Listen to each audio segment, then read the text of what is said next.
Why shouldn't we be afraid of death, you might ask? It's so scary, but it happens to all of us, and I promise you, it's not something to fear. Let me put it like this. Marcus Aurelius would describe nature as an ever-changing and incessant system of perpetual flux. This means that you are in fact a product of change. So in order for your body to be sprung into existence, atoms, particles, and a wide array of other constituent macro and micro elements had to join as one. And this type of existence is undeniably a transient one, which should not induce fear, but bring about a state of entrancement. The reality of nature should bring you to a state of equanimity, and you should be captivated by nature's propensity to create new things. It is in fact in the nature of nature to flux, to change, and to morph. Our passing is not a negative, but a positive, because it is natural. We die to make room for the other people to come, because it is now their time to experience this beautiful dance called life. But need no worry. When you die, your existence is not extinguished, but merely changed, rather. We don't call being born a bad thing, now do we? No. We call it beautiful. So why do we perceive death as a negative? It is no different than being born. It is merely just another change, if you think about it. Your soul is set free from the boundaries of the human condition, no longer confined. You are free, and no longer a victim to inertia. But one thing you can be sure of is that death is an axiom of life. It is all a part of the process, and it is certainly not a bad thing, because it is natural, and anything natural isn't evil.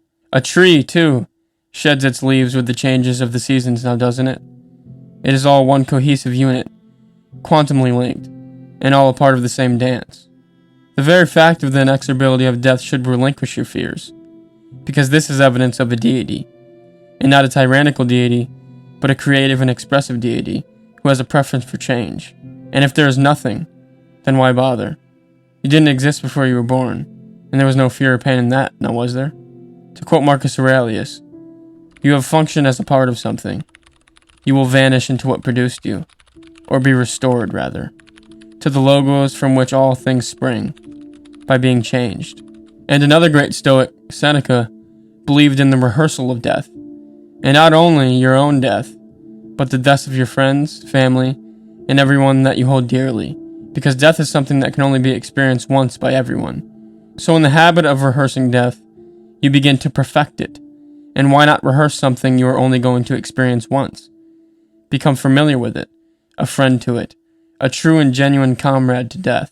Accept it fully, and realize that it is nothing you haven't experienced before, certainly not alien, and a whole lot more familiar than you let yourself realize. To quote Seneca, what does it matter, after all, whether you cease to be or never begin, when the result of either is that you do not exist? Now, why should you make a habit of facing death? Well, I'm going to give you 2 reasons. Number 1, it builds a strong character, and someone who makes an active attempt to build themselves up is willing to face anything that life throws at them. This perpetual acquaintanceship with death starts to create a deeper and better understanding for life. And not only life, but the people around you too. But don't think that this stops at just the people around you. It extends even further to the nature in which you grew out of. This deeper understanding brings your relationship with nature and your neighbor to a place of true peace. Equanimity in the truest sense of the word. Apatheia, as the Greeks would say. Consequently, this newfound relationship with death creates within you a deeper understanding of the structure of nature, and this connection with the beauty of the divine begins to create within the student benevolence and virtue, because nature is inherently good, and it shows the beholder the truest truth. Which brings us to the second reason. It makes you a better person. How does it make you a better person, you might be asking me? Well, just think about it. That constant reminder of your inevitable demise should consequently bring about the realization of the commonalities in which everything shares, a part of the logos. No matter what anything is in the universe, it all changes, which is something you begin to realize. Death is not an unnatural evil occurrence. It is simply just another change. To quote Marcus Aurelius again, grapes, unripe, ripened, then raisins. Constant transitions, not the not, but the not yet. And Marcus Aurelius certainly understood this, and he undeniably had his fair share of run-ins with death. But the reason why this constant voluntary reminder of death can be so powerful is because it turns a boy into a man. What I mean by this is that it makes a man temperate and benevolent. That is, if he is a strong-willed man with an impenetrable moral code consisting of honor and a propensity to do good, which nature is the greatest teacher of. And I also think you should make a habit of facing death, even at a young age. Why, you might ask? Well, I'll give you 2 reasons again. Number 1, it helps you to control your emotions. Death is certainly a topic of thought that can give rise to a wide array of complex emotions, especially negative ways of thinking. But it is ultimately a process that all living organisms must go through. So I believe that with the development of the proclivity to contemplate death, that you consequently develop temperance, or control over your emotions, in other words, which I believe to be extremely important, especially if you can do it at a young age. But not only that, it enables you to think, and not only think, but think logically and think deeply. Plus, it reassures you of your connection to the world, or the logos, which the Stoics would refer to it as. Your place in nature, you're part of the divine, which I believe to be the greatest teacher of benevolence, because ultimately, that's what we should all realize. That as humans, it is our purpose to be of service to each other, and to come to this consensus, especially at a young age, is certainly advantageous.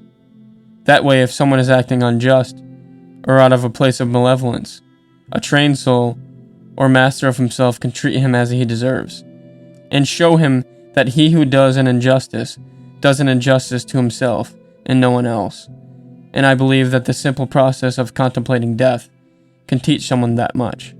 Number 2, it gives you a purpose and sense of direction in life. With this realization of death as a natural occurrence, the patterns and commonalities begin to become undeniably conspicuous. You start to see the inherent changeability in everything natural. The trees, flowers, fetuses into children, children into adults, the decaying of flesh, the passing of fall to winter. It's in everything around you. Nature can do nothing but change. It has no other option but to flux and to morph.